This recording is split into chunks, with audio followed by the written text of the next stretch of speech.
பொதுவாகவே எரிக்கல் அப்படிங்கிறது US and Europe மாதிரியான வெஸ்டர்ன் கண்ட்ரில தான் அதிகமாக நடக்குது. இந்தியாவை பொறுத்தளவுக்கு இந்த மாதிரியான செய்திகள் ரொம்ப சொற்பளவில் தான் இருக்கு. எதுக்கு இந்த விண்கல் நம்ம தமிழ்நாட்டில் விழுகிறது இல்லையா அல்லது இந்தியாவில் அது விழுகிறது இல்லையா அப்படிங்கிற ஒரு கேள்வி எனக்கும் இருக்கு, உங்களுக்கும் இருக்கு. ரீசெண்டா திருப்பத்தூர்ல ஒரு விண்கல் விழுந்த ஒரு தடயத்தை பார்த்திருக்காங்க. இது உண்மையிலேயே விண்கல்லா? இதை பத்தின கொஞ்சம் ஷார்ட் நியூஸ் இதில் நம்ம பார்ப்போம். ஏன்னா டேட்டாஸ் ரொம்ப கம்மியா இருக்கு. I'm Lokapal Karthikeyan, watching Zenith of Science.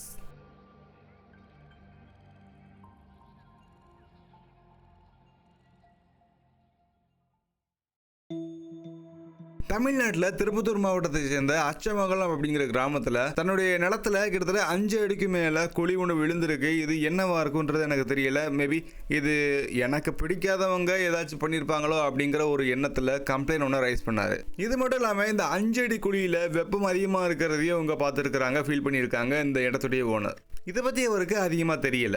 அதனால இது என்னவா இருக்குன்றதை பார்க்கறதுக்காக ஒரு முதல்ல போன இடம் தான் போலீஸ் ஸ்டேஷன். இங்கே இருக்கக்கூடிய லோக்கல் போலீஸ் ஸ்டேஷனில் இந்த மாதிரியான ஒரு குழி ஒன்று உருவாயிருக்கு. இது கிட்டத்தட்ட 5 அடிக்கு மேலே இருக்கலாம். இதுல இருந்து வெப்பம் அதிகமாக வெளியேறுது. இது என்னங்கிறத பாருங்கன்னு ஒரு கம்ப்ளைண்ட் ஒன்று ரைஸ் பண்ணாரு. அந்த இடத்துல வந்து போலீஸன் அது என்னவா இருக்கும் அப்படிங்கிறத ரிசர்ச் பண்ணிட்டு இருந்தாங்க. அது மட்டும் இல்லாமல் இது ஒருவேளை விண்கலம் இருக்கலாம் அப்படிங்கிற ஒரு எண்ணமும் அவங்களுக்கு இருந்திருக்கு. அதனால இதை துறையை சார்ந்த ஒரு சிலர்கிட்ட இதை பற்றின கருத்துக்களை கேட்க ஆரம்பிச்சாங்க. முதல்கட்டமாக இந்த டிஸ்ட்ரிக்ட் கலெக்டர் இதை ஃபர்ஸ்ட் வந்து விசிட் பண்ணிட்டு இது வந்து விண்கல் தான் அப்படிங்கிறத கன்ஃபார்ம் பண்ணாரு. ஒரு விண்கல் வந்து எப்போ நம்மளுடைய பூமியுடைய வளிமண்டலத்தில் நுழையுதோ அது விண்கல் அப்படிங்கிற ஒரு தன்மையிலிருந்து எரிக்கல்லாம் மாறுது. இது பல இடங்களில் ஏற்பட்டுக்கிட்டு தான் இருக்கு. அந்த வகையில் ஒரு விண்கல் எரிக்கல்லாம் மாறு நம்மளுடைய பூமிக்குள்ள இந்த இடத்துல விழுந்திருக்கலாம் அப்படிங்கிறது இவருடைய முதல் கட்ட ஆய்வுடைய அறிக்கையாகவும் இருக்கு. இதை நம்ம மீட்டியார்னு சொல்லுவோம். ஆஸ்ட்ராய்டு அப்படின்றது நம்ம பூமிக்கு மேல இருக்கு. அது எப்போ நம்மளுடைய அட்மாஸ்பியருக்குள்ள என்டர் ஆகி எரியுதோ அது மீட்டியார் அப்படின்னு நம்ம சொல்லுவோம். இந்த விண்கல் விழுந்து இந்த தரத்தை பார்க்கும்போது கிட்டத்தட்ட 5 அடிக்கு மேலே இதோடைய பள்ளம் உருவா இருக்கு. அதனால இதோடைய இம்பாக்ட் ரொம்ப அதிகமா இருக்கு. கீழே விழுகும் போது இதோடைய வேகம் எவ்வளவா இருக்கும் அப்படிங்கறத கால்குலேஷன் இன்னும் அவங்க எடுத்துட்டு தான் இருக்காங்க. இந்த மீட்டியரோட ஸ்பீட் கிட்டத்தட்ட 42 கிலோமீட்டர் அப்படின்ற வேகத்துல நம்மளுடைய பூமிக்குள்ள நுழைஞ்சிருக்கு. கிட்டத்தட்ட ஒரு செகண்டுக்கு 42 கிலோமீட்டர். இதில் எக்கச்சக்கமான காம்போசிட் மெட்டீரியல்ஸ் அப்படின்றது இருக்கு. அதாவது மோர் தென் 2 மெட்டீரியல்ஸ் அப்படின்றத நம்ம காம்போசிட் மெட்டீரியல் அப்படின்னு நம்ம சொல்லுவோம். இதில் மோஸ்ட்லி சிலிக்கான் இருக்கு, அயான் இருக்கு அண்ட் அதர் மெட்டீரியல்ஸ் அதிகமாக இருக்கு. ஃபர்தராக இதை நாங்கள் என்ன ரிசர்ச் பண்ணணும் அப்படிங்கிறதுனால இதோடைய எலமெண்ட்ஸ் இதோடைய இந்த சாம்பிளை அகமதாபாத்துக்கு அனுப்பியிருக்காங்க. பூமியை சுற்றி எக்கச்சக்கமான விண்கல் அப்படிங்கிறது இருக்கு. பூமியை சுற்றியே இருக்கு. பூமி பயணிக்கக்கூடிய பாதையிலையுமே பல விண்கல் அப்படிங்கிறது இருக்கு. அதை நம்ம ட்ராஜன் ஆஸ்ட்ராய்டு அப்படின்னு நம்ம சொல்லுவோம். இது மட்டும் இல்லாமல் நம்மளுடைய சூரிய குடும்பத்தில் 2 எல்லை இருக்கு. இந்த விண்கலால் ஏற்படுத்தப்பட்ட எல்லை மட்டுமே. ஒன்று வந்து ஆஸ்ட்ராய்டு பெல்ட், இன்னொன்று வந்து கைப்பர் பெல்ட் அப்படின்றது 2 இருக்கு. இது ஒருவேளை நம்மளுடைய சூரிய குடும்பத்தில் ஏதோ ஒரு இடத்துல தெரிஞ்சிட்டு இருந்த விண்கல்லா அப்படிங்கிறத அவங்க யோசிச்சுட்டு இருந்தாங்க. பட் இது வந்து செவ்வாய் அல்லது வியாழன் இந்த 2 கிரகத்துக்கு நடுவில் இருக்கக்கூடிய ஆஸ்ட்ராய்டு பெல்ட் மூலியமா அங்கிருந்து வந்த ஒரு விண்கல் நம்மளுடைய பூமியில பாதை மாதிரி ஒரு எரிக்கல்லா கீழே விழுந்திருக்கு அப்படிங்கிறத இந்த டிஸ்ட்ரிக்டுடைய கலெக்டரான ரவி அப்படின்றவர் சொல்லியிருக்காரு.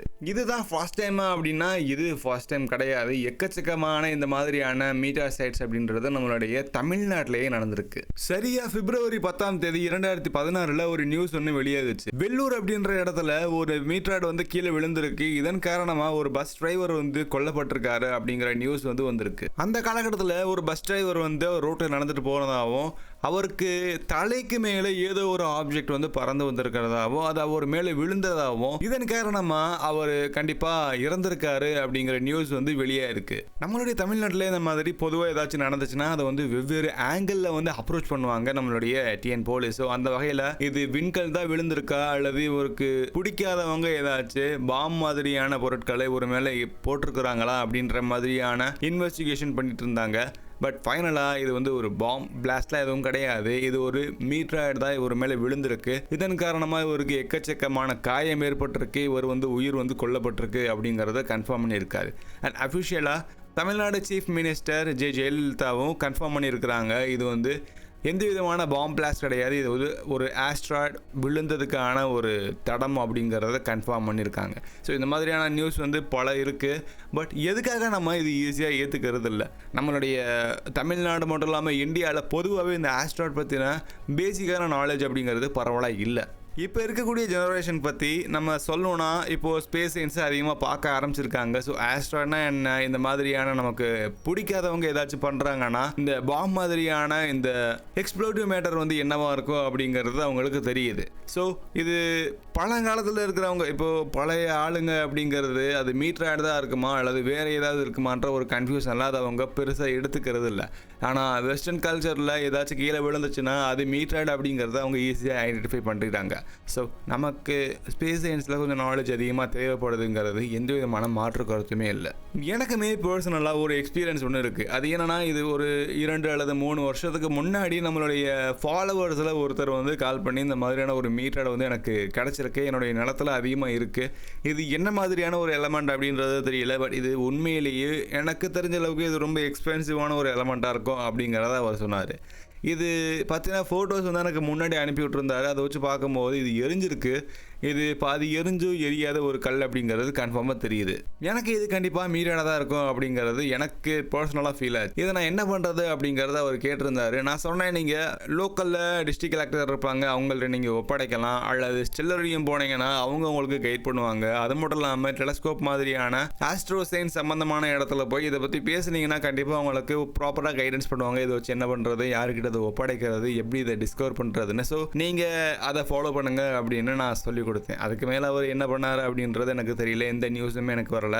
ஸோ இந்த மாதிரியான பல தகவல் அப்படிங்கிறது நம்மளுடைய தமிழ்நாட்டில் நடந்துக்கிட்டு தான் இருக்குது. ஆனால் அதை நம்ம பெருசாக எடுத்துக்கிறது இல்லை. இந்த பதிவோட தான் இப்போதைக்கு இது ஒரு ஷார்ட்டான ஒரு நியூஸாக தான் இருக்குது. ஏன்னா இது அகமதாபாத் போயிருக்கு, அங்கே போனதுக்கப்புறம் இதை பற்றி இன்னும் டீட்டெயிலாக கிடைக்கிறதுக்கு சான்ஸ் இருக்குது தகவல். ஏன்னா இது வந்த ஸ்பீடு எவ்வளோவா இருக்கும், அது எந்த இடத்துல நுழைஞ்சிருக்கும், டைமிங் என்னவா இருக்கும்ன்றது நம்ம ஃபியூச்சரில் மேபி டேட்டாஸ் வந்துச்சுன்னா நான் கவர் பண்ணி உங்களுக்கு நான் சொல்கிறேன். இப்போ நமக்கு ஒரு டவுட் வந்துச்சு இல்லையா, எதுக்கு இந்த மீட்டராய்டு வந்து நம்மளுடைய இந்தியாவிலையோ தமிழ்நாட்டிலையோ அதிகமாக கிடைக்க மாட்டேங்குது, வெளிநாடுகளில் கிடைக்குது.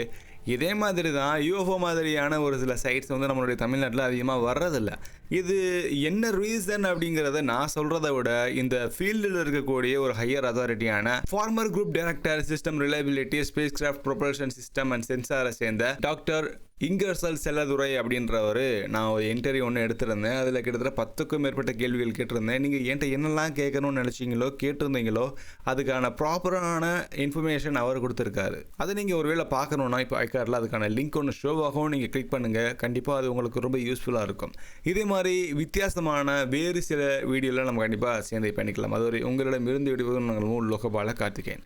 தேங்க்யூ ஃபார் வாட்சிங். See you next video. Bye. மரம் வளர்ப்போம், வரும் கால சந்ததிகளை காப்போம்.